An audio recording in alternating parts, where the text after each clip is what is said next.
akin na eh. Sabi nung bunso mo, tsaka panganay. Siyempre, mahal ang gasolina ngayon. Di ba, siyempre, naka-e-bike ka na ngayon. Upgrade mo yung e-bike nila, sagot nilang dalawa.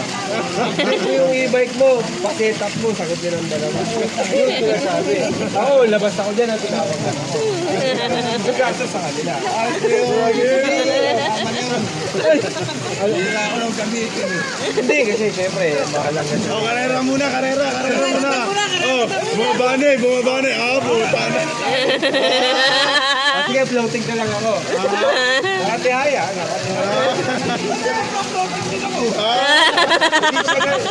Hindi ko mananalo.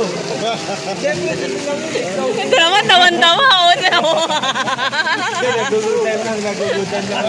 Gusto mo, naglalambing lang. Sabi sa akin, di ka daw mananalo sa kanya. Wala na nang sinabi niyo eh. Kaya ang sabi kasi ni Bayaw kanina. Hindi ka daw nagkaroon ng kaldero kanina. Hindi, ang sabi sa akin ng puso mo.